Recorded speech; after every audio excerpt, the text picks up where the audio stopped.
Hello friend, नमस्कार। आज मैं फिर आप लोगों को कार्ट्रिज वाल्व को ही कंटिन्यू करने जा रहा हूँ और उसी में आगे बढ़ाते हुए आज डायरेक्शन कंट्रोल वाल्व्स के डिफरेंट डिफरेंट टाइप से जो कवर्स हैं उसके बारे में बता रहा हूँ। कवर्स वो जिसमें ये माउंट रहता है डायरेक्शन कंट्रोल वाल्व में, और उसमें इंटरफेस रहता है, इंटरफेसिंग होता है। तो सबसे पहले a cover secures the inserts within the manifold cavity. Cover क्या है? जो सिक्योर करता है इंसर्ट्स को मैनिफोल्ड कैविटी में, and contain pilot passages for control of the insert poppet.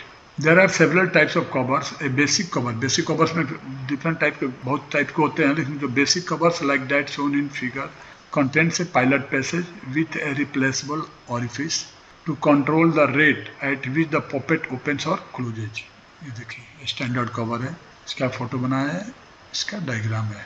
अभी देखिए स्टैंडर्ड कवर में क्या है, ये पायलट लाइन है, यहाँ पे एक और फिश दे दिया, और ये एपिक चैम्बर को जाने के लिए ये पैसेज है। यहीं पे ये लाइन से दिखाया हुआ है, ये पोर्ट, ये हमारा कार्ट्रिज वाल्व है, ए पोर्ट, बी पोर्ट, एक्स, और ये ऑरिफिस है, और ये पायलट एपिक वो आया हुआ है।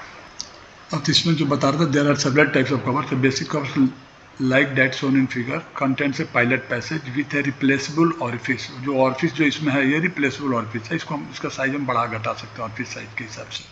To control the rate at which poppet opens और क्लोज। जैसे ही इसका हमने साइज बढ़ा दिया तो ज़्यादा फ्लो होगा, तो इस पॉपेट को ज़्यादा फास्ट ओपन और क्लोज करेगा। छोटा रहेगा तो कम फ्लो होगा, तो ये आराम से ऑपरेट होगा, वही लिखा हुआ है। शॉक इज इजिली, देखिए आगे बताया हुआ, shock is easily avoided by carefully sizing orifices in the valve cover and by timing the opening and closing sequence of the individual cartridges of a direction control valve। अब जैसे बहुत बड़ा orifice size रहेगा तो बहुत fast operate होगा, जिससे shock आएगा, और शॉक आएगा तो सीक्वेंसिंग में प्रॉब्लम होगी, टाइमिंग में प्रॉब्लम होगी। जितना बड़ा रहेगा उतना फास्ट होगा, जितना छोटा रहेगा थोड़ा स्लो होगा ऑपरेशन, लेकिन sequence of individual cartridge of direction control valve का टाइमिंग इफेक्ट होगा। In conventional spool type valves, the timings of the opening or closing of all four ports occur simultaneously, which make it more difficult to avoid shock। और normal DC valve में कैसे होता है, एक P port को जाता है, P port एक हो जाता है तो बी टैंक हो जाता है, उसमें 4 ओपनिंग से एक बार होता है। प्रेशर एक हो जाएगा तो डायरेक्शन कंट्रोल वाल्व से एक साइड से पी निकलता है, पी इंटर होता है, एक हो जाता है, और रिटर्न आयल बी से होते हुए टैंक हो जाता है। मैं एक बार में फोन, तो उसमें शॉक अवॉइड नहीं कर सकते हैं, लेकिन इसमें बेनिफिट है कि इसका हम शॉक को कंट्रोल कर सकते हैं। अब ये स्टैंडर्ड कवर का एक फोटो है, आपको जहाँ भी दिखेगा इसका नोमेनक्लेचर भी रहता है। जनरली जब आप कार्ट्रिज वाल्व से रिलेटेड जब सर्किट देखेंगे तो इसका अलग से नोमेनक्लेचर करके दिया रहता है। तो ये स्टैंडर्ड कवर के बारे में है।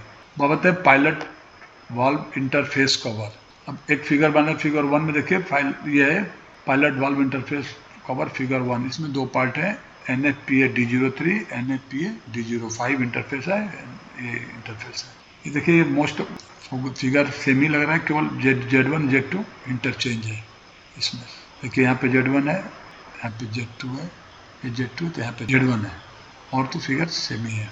तो figure 1 contains the 2 covers that have a pilot valve interface on one has a NFPA D03 interface and the other has a NFPA D05 interface। ये नोमेनक्लेचर है डायरेक्शन कंट्रोल के बारे में। Auxiliary ports Z1 and Z2 and or Z2 may be connected in the manifold to other valves pilot to provide simultaneous operation of more than one cartridge valve with one pilot valve।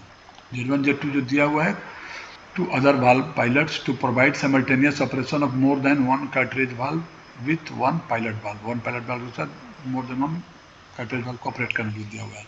Of course, it is possible to fit any type of solenoid valve arrangement such as interface है नहीं है, तो इसमें interface मतलब 2 face जहाँ मिलते हैं, as a spring offset, डिटेंटेड और spring centred valve on the cover plate, depending upon a particular circuit के रिक्वायरमेंट के हिसाब से डायरेक्शन सोलनॉइड वाल्व को हम इंटरफेस में बैठा सकते हैं। Figure 2 illustrates a complete manifold including the covers and inserts। It is the same cartridge type 4-way valve that appears in figure 3 of 4-way DC valve। 4-way DC valve के बारे में जो हमने चैप्टर बताया था, इसके पहले के पहले में बताया था, उसमें ये दिखा हो तो उसका इक्विवेलेंट है। अब मैं फोटो पे आता हूँ। देखिए ये एक सिलेंडर को ऑपरेट करने के लिए है, ये हमारा प्रेशर लाइन है, ये 2 कार्ट्रिज वाल्व को कनेक्ट किया हुआ है, और यहीं से एक पायलट लिया हुआ, देखिए ये पायलट, एक सोते हुए, ये पीस होते हुए, ये दोनों लाइन को जा रहा है, ये एक इधर है, देख रहे हैं, ये पायलट इधर जा रहा है और यही आते हुए इसको जा रहा है, और एक जो हमारा ये इसको जा रहा है और इसको जा रहा है। तो ये सेम सर्किट है जो हम पिछला 2 लेक्चर पहले बताया था, उसका इक्विवेलेंट है। तो इसी बारे में बताया, कंप्लीट मैनिफोल्ड है including the covers and inserts. It is the same cartridge type 4-वे valve, 4-वे that appears in figure 3।